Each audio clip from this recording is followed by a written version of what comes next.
Your workouts only need to be 45 minutes to an hour if your goal is to maximize muscle growth. Hey everybody, it's Jason Blaha here. I thought I would chat with you guys and gals a little bit about this today.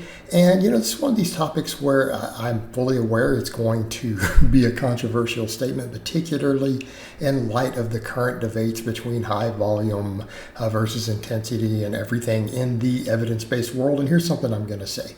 As a coach who has done both extremes, has coached both extremes, used both extremes, still use both extremes for specific clients, I can honestly say I think a lot of those older school guys were absolutely right. A lot of those bodybuilding champions and coaches and everyone else who said, look, 45 minutes. 45 minutes. And I mean, look all at who has said that. We had tons of bodybuilders who said that, right? All the way up to Ronnie Coleman. Ronnie Coleman said in an interview once, he goes, I do train 6 days a week because my workouts are 45 minutes. Louis Simmons used to tell you be in and out in 45 minutes. I've seen Matt Winning say it. All of these different people and all these people have produced some of the best in the world, or they have been the best in the world. And yet they get results at that. And, the other thing is people will then point out, well, those are all enhanced lifters. Okay. All right, fine, they're enhanced lifters. So therefore, in theory, they should be able to handle more workloads and recover from it. But they were still the best in the world. Okay. They were still the best in the world. And when people chime in and say, but there were other people who were just as good, who did way more. They've reached the same levels of heights. And it's like, yeah, but they weren't necessarily better, meaning they put in all those extra hours every week and they didn't get better results. And on top of that, you've got to ask the question of, did it even work? Would it have worked were they not on stuff? And for me, and I'll discuss that for the muscle growth in a minute, I do have clients who like the extremely high volumes of training and they need it for conditioning purposes, fat loss purposes, certain things they have going on. I mean, Michelle has always been one of those examples, but she's also in a situation to where her doctors want her exercising as much as possible. Like her doctors are thrilled, without going into any of her specifics. Like they encourage this. She psychologically needs it.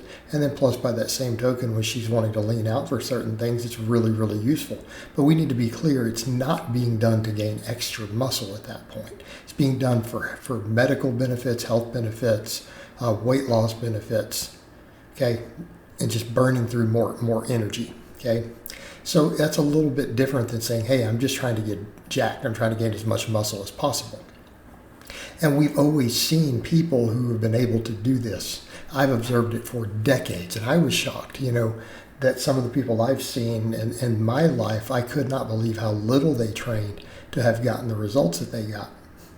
Because I've known people both physique and strength-wise who literally worked out like that.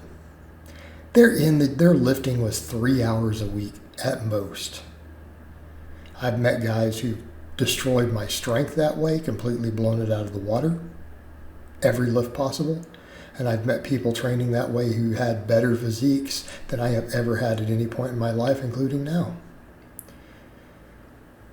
So just something to keep in mind. Also keep in mind how many of the people who push this stuff, even these experts themselves still don't have results.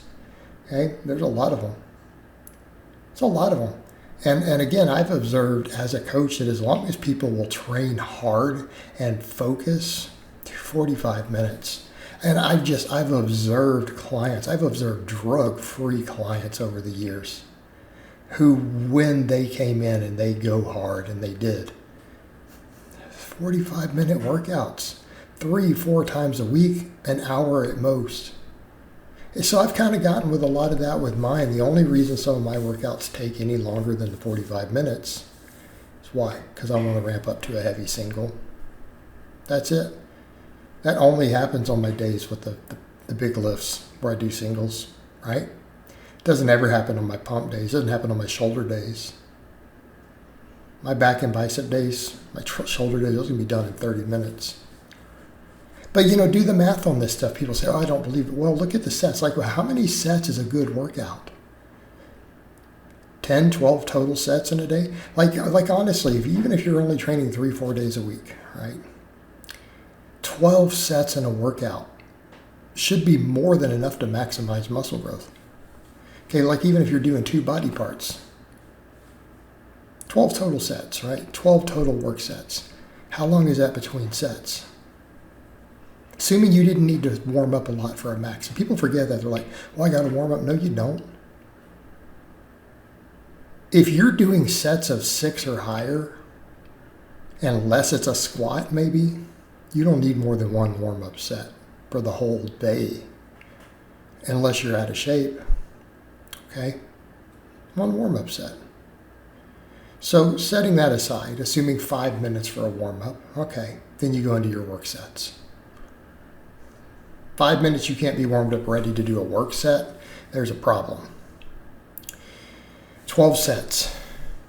How long does it take to execute 12 sets? All right, let's say you need 30 seconds for every set, all right? That's 6 minutes. Let's say you take 3 minutes between each one of those sets. You should be fully recovered within 3 minutes, right? Where are we at? 36 minutes plus 6 minutes plus 5 minutes to warm up, 47 minutes. You should be able to complete with a warm-up. Again, setup times between exercises can vary. You should be able to do 12 sets in 45 minutes. Are you guys telling me you can't get jacked on 12 sets 3 times a week? I have clients who do it all the time. And, by jacked, I mean, they can do weighted pull-ups, they can bench 315 and deadlift at least 500, okay? These sort of numbers. Not blasting a bunch of gear, not being super fat, okay? Pretty jacked, pretty strong guys. Martin Berkham showed you could do this back in the day. He kind of came back and brought a lot of this back in vogue. All right, it's simply not necessary to go beyond that. And if you are, you're probably being inefficient with your time. You're probably doing more than you need for muscle growth, so just point that out. And I'm not telling you it's a bad thing. I want to be clear. As long as you're getting sufficient work in and you're training hard, as long as the early work is fine, a bit of junk volume probably isn't going to cause problems. But let's be honest about what you're doing. You're not doing it because you're getting extra muscle growth. And that's the thing to remember. You're doing it for other reasons. Maybe you like longer to warm up before a heavy deadlift or something. Okay. You like longer breaks for whatever reason. You're goofing off. That's fine. It's your time. Not a big deal. Okay. You're doing it for conditioning purposes. Hey, great. But don't pretend you're doing it for extra muscle growth. All right, guys, but that's really all I have to say on that today. I hope it's been informative, and I'll talk to you guys and gals next time.